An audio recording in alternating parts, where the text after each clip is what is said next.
What's going on, everybody? Welcome back to Bridging Geekdoms. I'm your host, Robert Slavinsky. How's it going, everybody? It's been a while since I said anything. Mid last week, and getting this out hopefully on Tuesday. I wanted to talk to everybody about some things that came up Star Wars wise, and even my buddies over at Lightcast Podcast got a chance to sit down and talk with Zack Snyder, and I want to talk a little bit about that. It was an excellent interview, probably one of the better interviews that you're going to hear or see with Zack Snyder that has come about over the last few months. They did an excellent job. All three of them, Josh, actually I should say four of them, Josh, Matt, Taylor, and Hussein, fantastic job in getting that all set up and going through with the interview. Definitely talks about some pretty cool things, so make sure you head over to Lightcast Podcast. I'll put it up in one of these corners perhaps. Check it out, listen to it, fantastic interview. Now with that, I want to talk about what I said first, Star Wars here. Now, normally I talk about Star Wars on my Shooting the Sith podcast, so if you haven't checked that out, it's a Star Wars podcast. I try to get one episode out a month. I'm about due for an episode. I haven't done one for a while, but I didn't think this was big enough for an episode per se, because it's a very interesting topic, and I want to kind of bring it up and discuss it. I kind of want to get an in-depth discussion with some friends about this, but I want to talk about it here first and see what all of you have to say. So, J.J. Abrams came out the other day, and it didn't necessarily come out to talk about this, but he did bring it up in conversation that he feels that the sequel trilogy would have benefited had they actually had a plan. Now, I don't have the exact quote here. I'm driving, obviously, so I can't pull anything up to show you the exact quote. Maybe my editing, I'll throw it up on one of the sides here so you can see it. But the quote basically states that they had no plan going into the sequel trilogy, which was very, very telling when Episode 8 came out. You could tell that there were the shift in tone and direction of what they were doing with these characters was very, very much apparent. So, what about this? Like, what do we think about this? Well, it's interesting because, I've seen some other people on YouTube, and they sat there and discussed it and talked about all the different things that have been talked about and said in regards to this. Some people have said, oh, no, they had a plan, but it wasn't like a concrete plan. It was kind of one of those plans that they're like, okay, yeah, we have an idea of where we want to go, and let's just see how we get there. However, the interesting thing that people don't understand is it's not that they didn't have a plan. Absolutely. J.J. Abrams had an idea. He certainly did have an idea. I'm going to try and get that glare out of here. Alright, I got rid of the glare. Hopefully that's a little better. I had to just flip the phone around, even though I look a little more fat. You can see the mess in the back of my car. Oh well. Anyways, so J.J. had a plan. I've read many times, or I read some things years ago, how J.J. actually had an outline. He wrote Episode 7, and then wrote a loose outline of where the story could go. So that's what's really interesting is, people sitting there saying, oh, there was no plan. Well, J.J. had an idea. He knew what he was doing with the characters, and then he handed it over to Rian Johnson, to which Ryan threw out the outline and did his own thing. And so much so that a few aspects of Episode 7, The Force Awakens, had to be changed at Rian Johnson's request. One of the things was having R2-D2 actually go to Ahch-To as opposed to BB-8. Now, BB-8 was originally going to go with Rey to Ahch-To, but Rian Johnson asked if they could change that to R2-D2. Then, the script originally had Luke looking over the water with rocks levitating as he is utilizing the Force, using the Force to levitate. Because he's so attuned and powerful in the Force, he's utilizing his abilities in ways that are impressive and would be very shocking to see. So, those are just a couple things, and they seem minor. They seem like, maybe they're not all that important of a thing that, to change, but in actuality, if you think about it, yes, they are kind of important, especially the Force use, how Luke was using the Force at the end of Force Awakens when they found him. In The Last Jedi, he was refusing to use the Force. He wanted nothing to do with it. So that drastically changes the direction of the character that JJ had envisioned when he wrote 7. Now, are we going to sit here and blame Rian Johnson? No, and I never have actually blamed Rian Johnson for what I feel is the failures of the sequel trilogy. Neither have I blamed J.J. Abrams. I think J.J. Abrams did a fantastic job starting off the sequel trilogy with The Force Awakens. I understand that people don't like the idea and how it was reminiscent and very similar to that of A New Hope. However, I myself really enjoyed the fact that it added to the cyclical, poetic nature of Star Wars. I liked that aspect of it. So I thought he started off the sequel trilogy really well, and then Rian Johnson, because he wanted to circumvent all expectations, and he did so, 5 times in the movie itself. I mean, that's what he was doing. It was a constant, oh, you think you know what you think, or you think you know what you know, but actually it's what you didn't think, or something like that.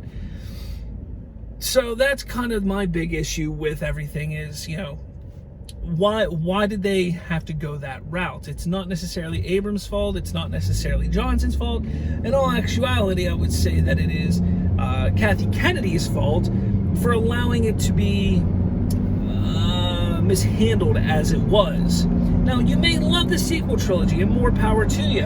I don't enjoy the sequel trilogy as much as I like the prequels or the originals. I struggle to watch them anymore. I'll watch The Force Awakens because that's my favorite of the 3, but The Last Jedi is a tough watch, and The Rise of Skywalker just gets worse and worse every time I watch it. Again, I don't blame the filmmakers that were tasked with making these movies. I blame the person who was overseeing the making of these films. Now, JJ saying it would have been better if they had a plan. Absolutely.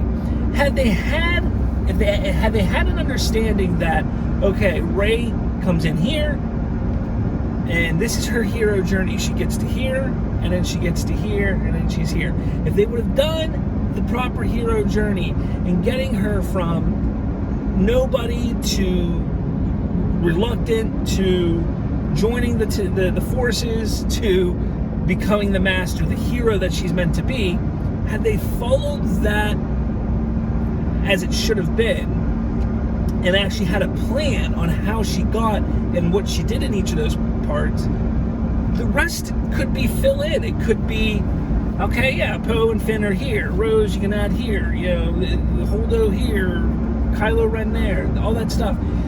The entire trilogy was hinging on Rey's story. Who is Rey was the question asked. Who are you? That's literally the first word spoken, I believe, if I'm not mistaken, in that first trailer that we saw for The Force Awakens. Who are you? So we were asking that question as fans, as viewers, for months and months and months, and years even.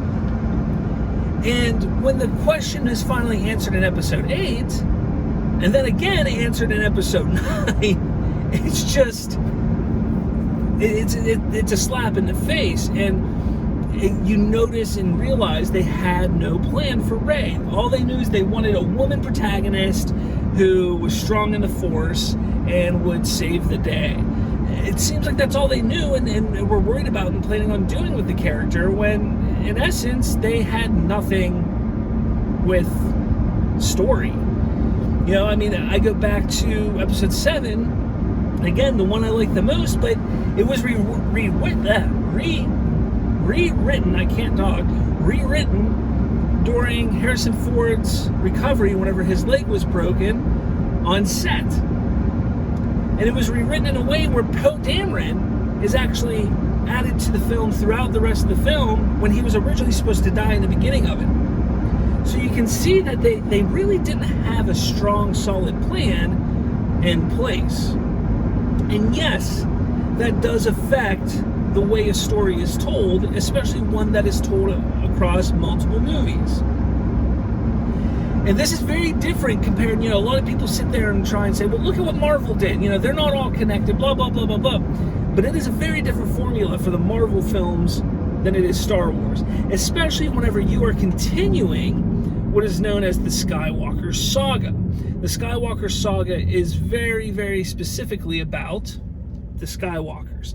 And yes, you can sit there and say, well, Kylo Ren was technically a Skywalker. He has the Skywalker blood and lineage in him and blah, blah, blah, blah, blah. Absolutely. But when the focus is not on a Skywalker specifically, you kind of lose that connection to the rest of the saga. It starts with the Skywalker, it should end with the Skywalker. And they had to do it, and they did it haphazardly by making Rey, she's just going to adopt the name Skywalker. Again, the third time they go, oh no, this is who Rey is, because they didn't have a plan. They tried to make everybody happy, but in turn made more people angry.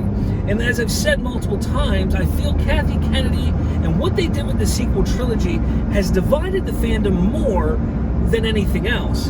And I'm not sure if it's repairable. I don't know if they can turn things around and get the fandom to be excited as it once was. I don't think we're ever going to see the fandom hype that we saw in 2014 when The Force Awakens was in production and the hype was building and building and building for The Force Awakens. I don't think we're ever going to see that again because of how poorly they handled the sequel trilogy. And it all does come around to what J.J. Abrams says. And he added fuel to the fire for the fans that don't like the sequel trilogy, which is shocking to me because, he's walked away from Disney. He's got that huge, crazy deal with Warner Brothers now, so I guess he's not too worried about Disney or Lucasfilm ever asking to do a movie for them again. But I tell you, that's just insane that he was so willing to throw Disney and Lucasfilm under the bus like that when, he was 2/3 of that franchise. And there is rumor that there is an Abrams cut of The Rise of Skywalker that is vastly different than what we saw, that probably would have been better. There's a lot of speculation that it isn't actually a better cut of the movie. Hashtag release the Abrams cut, maybe? I don't know. I would like to see that happen, but maybe not everybody else.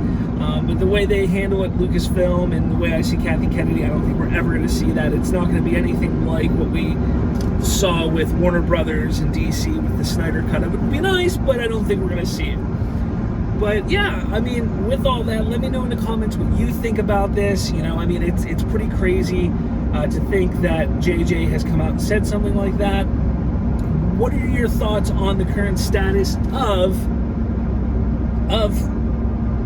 Star Wars? Let me know in the comments, guys. Let me know what you think. And if you like the show, hit subscribe, hit like, hit follow, all that jazz. But with all that said, thank you so much for watching. To get more videos out, I apologize. I'm going to be doing a lot from my car, so hopefully you don't mind the road noise. But with all that said, guys, thank you so much. I'll talk to all of you later. What's going on, guys? Did you enjoy this video? If you did, make sure you smash that like button.